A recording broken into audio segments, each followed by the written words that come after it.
शहर से दूर पहाड़ों के दामन ने वाकई एक पुराने लकड़ी के केबन में असद और मलाइका रूपोश थे।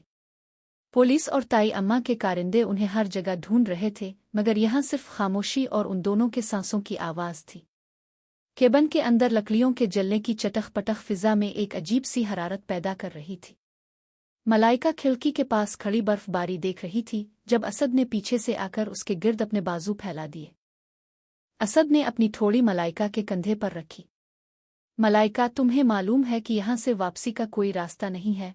मलाइका ने मुड़कर असद की आंखों में देखा, जहाँ अब कोई खौफ नहीं था, सिर्फ एक तिश्ना तड़प थी। वापस जाना कौन चाहता है असद? इस हवेली ने हमें सिर्फ आंसू दिए, मगर इस तन्हाई ने मुझे आपका वो रूप दिखाया जो मैंने कभी नहीं देखा था। इसने असद के चेहरे पर अपना हाथ रखा। इसका लम्स अब पहले से कहीं ज्यादा जुर्रतमंदाना था। असद ने मलाइका को अपनी तरफ खींचा और उसके लबों के इतने करीब हो गया कि उनकी सांसें एक दूसरे में जम होने लगे। लोग कहेंगे कि हमने गुनाह किया, मगर क्या वो गुनाह होता है जो दो टूटे हुए दिलों को जोड़ दे? असद की आवाज में एक गहरा खुमार था। इसने मलाइका को अपनी बाहों में उठाया और इसे बिस्तर की तरफ ले गया। कमरे की मध्यम रोशनी उनके साए दीवारों पर रक्स कर रहे थे, जो बरसों की दूरी के खात्मे की गवाही दे रहे थे। दूसरी तरफ जेल के अस्पताल में ताई अम्मा अपनी आखिरी सांसें गिन रही थीं, मगर उनकी आंखों में अब भी वही इंतकाम की आग थी। उन्होंने अपने एक पुराने वफादार शूटर को बुलाया। मुझे वो दोनों एक ही कब्र में चाहिए। अगर मैं इस हवेली की मालिक नहीं रही, तो वो भी इस दुनिया के मालिक नहीं रहेंगे। जाओ और उनका निशान मिटा दो। ताई अम्मा की आवाज़ में वो जहर था जो मौत के करीब आकर भी खत्म नहीं हुआ था। केबन के अंदर मलाइका असद के सीने पर सर रखे सो रही थी। असद इसे देखकर सोच रहा था कि जिंदगी कितनी अजीब है। जिस लड़की को वो अपनी गैरत समझकर दुनिया से छुपाता रहा, आज वही उसकी जिंदगी का सबसे खूबसूरत और गुनाह बन चुकी थी। इसने मलाइका के माथे पर बोसा दिया, मगर इसी लम्हे बाहर बर्फ पर किसी के कदमों की चाप सुनाई दी। असद की हिस्सियात फौरन बेदार हो गईं। इसने तकिए के नीचे रखी अपनी पिस्तौल निकाल ली। बाहर से एक गोली खिड़की का शीशा तोड़ती हुई अंदर आई। मलाइका चीख मार कर उठी। असद, ये क्या है? असद ने इसे फर्श पर लेटने का इशारा किया। ताई अम्मा के कुत्ते यहाँ भी पहुँच गए हैं। मलाइका, तुम पिछले दरवाजे से जंगल की तरफ भागो, मैं उन्हें रोकता हूँ। मलाइका ने इसका हाथ पकड़ लिया। नहीं, मैं आपको छोड़कर कहीं नहीं जाऊंगी।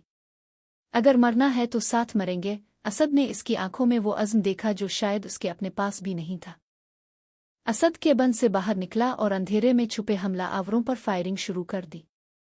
बर्फबारी की वजह से हद-निगाह बहुत कम थी, मगर इंतकाम की आग इसे रास्ता दुखा रही थी। एक गोली असद के कंधे को छू कर गुजरी, मगर इसने परवाह नहीं की। इसने एक हमलावर को निशाना बनाया जो सीधा बर्फ पर जा गिरा। दूसरी तरफ से शानी नुमुदार हुई। इसके हाथ में भी गेंद थी। आज तुम्हारे इस इश्क ममनू का अंजाम मेरे हाथों होगा असद। जब असद बाकी होंडों से लड़ रहा था, शानी केबन के अंदर दाखिल हो गई। मलाइका ने पास पड़ा लकड़ी का एक वजनी टुकड़ा उठाया और शानी पर हमला कर दिया। दोनों औरतें फर्श पर गुत्थम गुथा हो गईं। तुमने असद को मुझसे छीना, अब मैं तुम्हारी जान लूंगी।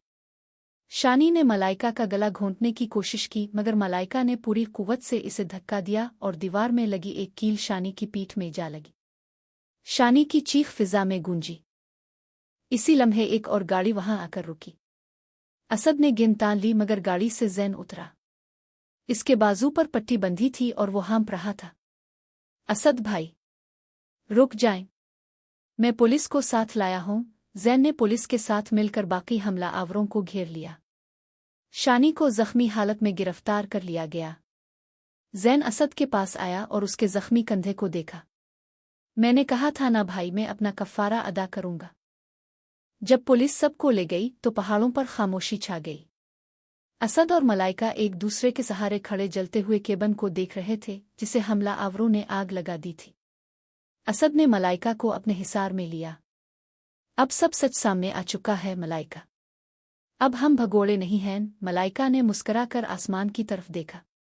लेकिन कैमरा जब दूर हुआ तो बर्फ पर खून के निशानात अब भी एक नई कहानी का पता दे रहे थे।